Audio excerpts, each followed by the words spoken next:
Hi guys, today I want to talk to you about spouses. This is my husband Rob. Hi. And you know what? When you're juice feasting and you have a family, sometimes it can be challenging. And me, just like you guys, I have to still cook or not cook because we do raw food, but I still have to prepare food for my husband because he's not 100% juicing. So I wanted to bring him here and talk to you about his experiences with juicing. And I also wanted to touch base with you about how I deal with still having to prepare food every day while I'm 100% juicing. On day 90 today, woohoo! So anyway, basically what we do is Rob has juice.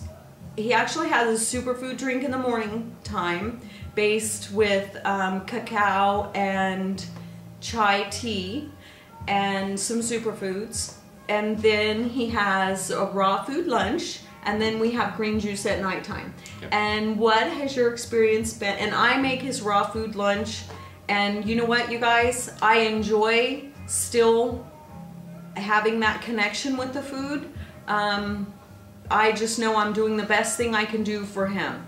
If he needs to eat a sandwich or whatever, okay, fine, go eat your sandwich. But there's not a sandwich making stuff in our house. So maybe you could just share with them your experiences. Sure. And how you stay on it. Sure. Well, we started on raw food in 2008. And believe me, I was a meat and potatoes kind of person. I never thought that raw food was going to be a diet that I would entertain. Or even fathom. Yeah, because growing up, I mean, if something was coming out of my kitchen, it was brown, it was hot, I mean, it was really meat and potatoes. Chili Colorado, I mean, just, you know, really high protein diets. And by switching over to a raw food diet and supporting Danny, what I found is that without all that heavy meat or processed food, that burden on my system, I became more clear mentally. I had more energy throughout the day, and weight just seemed to kind of just fall off. And I didn't have to do a lot of exercise or try to kill myself. My body just went to its natural set point. You guys, he's totally understating this thing. He used to weigh about 280 pounds, I think, at my heaviest. My driver's license said 264, but I think I got a little bit bigger than that. And I got on the scale this morning and I weighed 184. So I've lost about 100 pounds, and I think the last time I was at this weight was when I was a sophomore in high school. So. Sophomore in high school, holy smokes. Things are good. So here's his blood work from a year ago. Before he started raw food, he did his blood work. And his total cholesterol was 183. And this is after being on raw food for 1 year. And he's going to do his blood work again to see what it is now that he's been incorporating juice in his diet for the past year. So he'll have it before raw food for a year, and then raw food and juicing for a year. So this year is going to be a pretty exciting year. So his total cholesterol went from 183 to 124 in 1 year. My HDL, the good cholesterol, went from 36, it increased up to 41, so my good cholesterol increased. My bad cholesterol, the LDL, went from 114 down to a 67. That's so, almost in half. Yeah. 114 to 67. And my triglycerides went from 165 to 79.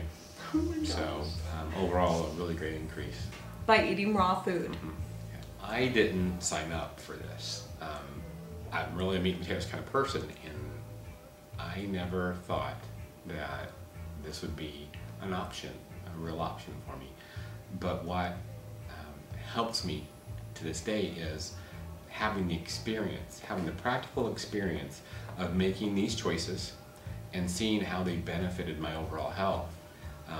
Because, I mean, I've considered myself relatively healthy back then, but by making these choices now, I can see the difference in myself. I can see in the way that I feel, I can see it in the way that I look, I can it just goes through every facet of my being. So I just want to let you know it's not as hard as people make it out to be.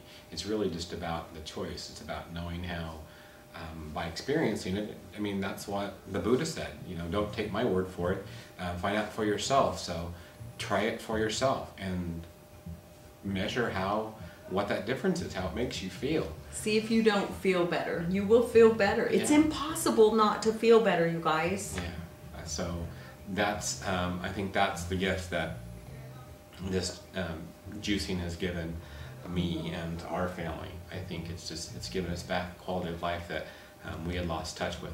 Totally. Yeah. Holy smokes. Well, and we would talk about it at nighttime. We would talk about what I learned during the day on juicefeasting.com. Yeah. And it helps educate you why you're making the choices you're making.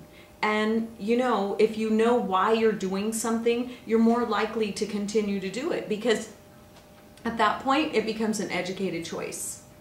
Without a doubt, without a doubt. That was always a great part of the evening is when we finally got settled in and could review one of the daily blogs and find out those nuggets of information that just can apply to your everyday choices, and those things only help you along. So if anybody's feeling weak on the Juice Feast, go to juicefeasting.com. Go back, watch a video. Go back and watch the videos, because the Rain Shek's videos have just been instrumental in motivation as well as information to keep us heading towards our goals of optimal health and feeling alive and connected every day. So thank you, David and Katrina. Thank you guys. It We made a huge appreciate difference it. in our lives.